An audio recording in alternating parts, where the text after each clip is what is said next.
This is a story of abuse that was so hidden that the victim herself was not aware that she was a victim. This story is not just a story of murder, but of deep emotional captivity, of lies that became reality, and of a life where the truth did not exist. Gypsy Rose Blanchard grew up believing that she was sick and that her life was in danger. Her mother, Dee, created the image of an innocent little girl with serious and incurable illnesses. Doctors, relatives and volunteers were convinced of the lies that Dee was weaving about her daughter's life. Gypsy Rose Blanchard unwillingly became part of one of the most exciting and tragic stories of this century.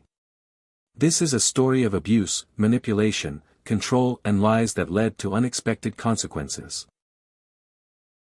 Gypsy was born on July 27, 1991 in Golden Meadow, Louisiana.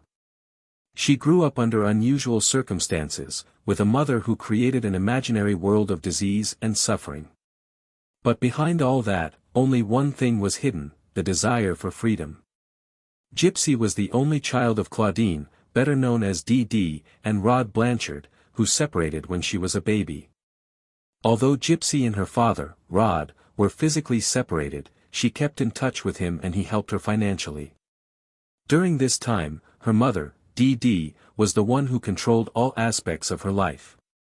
In Gypsy's life, her mother, Dee, was not only a mother, but the only connection to the outside world.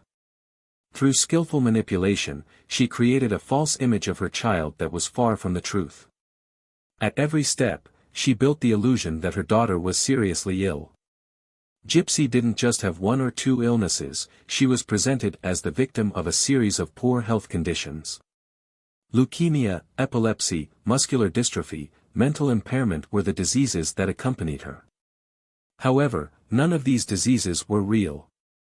Her mother Dee, every time someone asked about her daughter's condition, she would easily create new medical histories.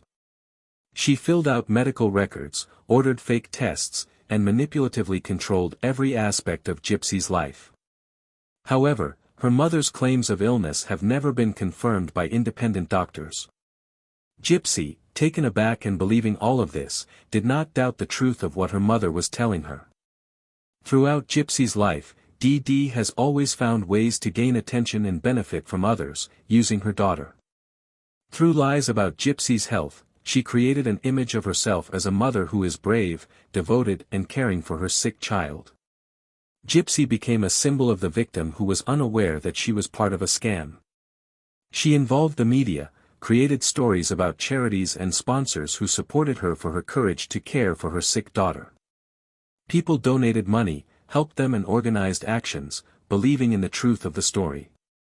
But that story was never true. As the years passed, things began to change.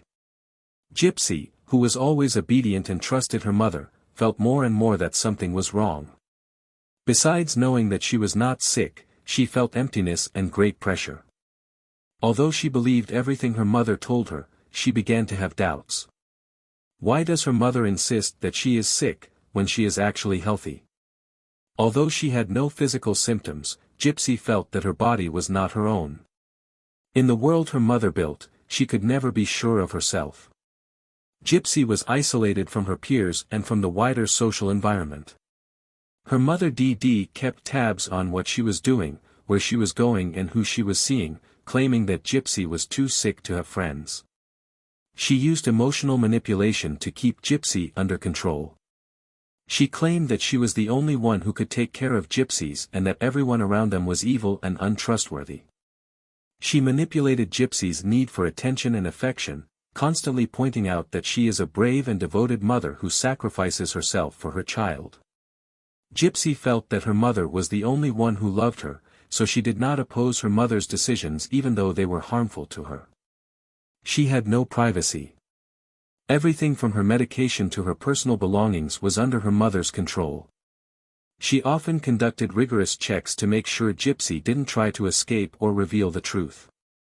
Also, she didn't go to school in the traditional way, claiming she was too sick to do so, so Gypsy was homeschooled, for the most part only at elementary levels, and her education was entirely under her mother's supervision, with no opportunity for any independence. Because of this, she had no chance to develop any independence or critical thinking about her life. Psychological terror was her reality. But one thing connected her to the real world, the desire for freedom. The manipulations deeply shaped Gypsy's worldview and self-confidence. In a world where she didn't know what was real, she believed everything her mother told her. The manipulation and control continued over the years until Gypsy finally realized something was wrong. Her understanding and later taking control of her life becomes a turning point in the whole story. Via the internet, Gypsy meets Nicholas Godhan, with whom she begins an emotional relationship. Nicholas becomes someone Gypsy can rely on and trust, making him understand the problem. Together they talked about her life and the abuse she has been suffering from her mother for years. She shares her dissatisfaction with Nicholas, feeling that she will never be able to live a normal life while under her mother's control. Telling him about her life, together they begin to consider the possibilities of finding a solution to her problem. Although they try to find alternative ways to escape from their mother's grasp, Gypsy gradually decides that the only way to break free from her mother's control is to kill.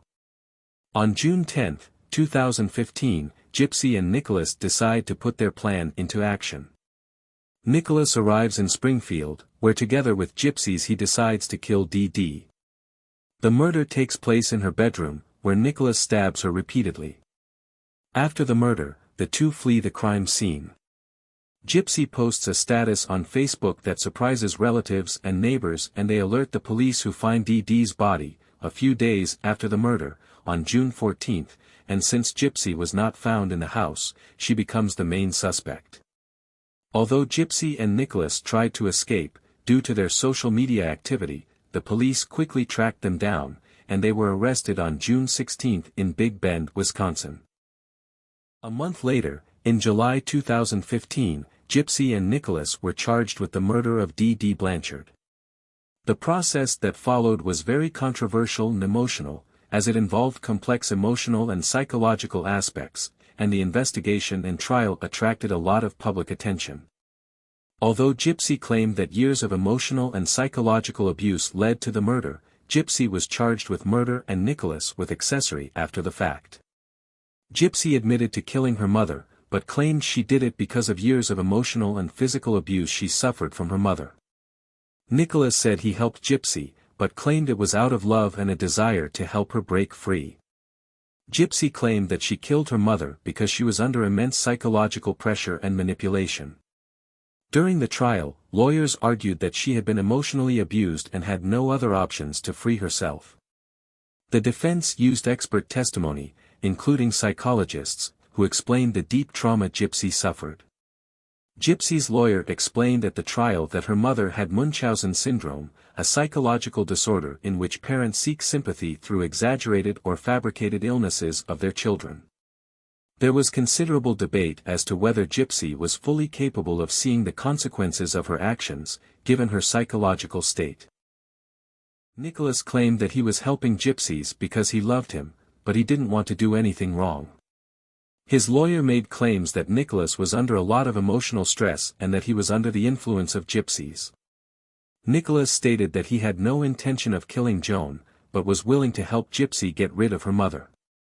While the prosecution tried to portray Gypsy as someone who had options to contact the police or social services before deciding to kill her mother.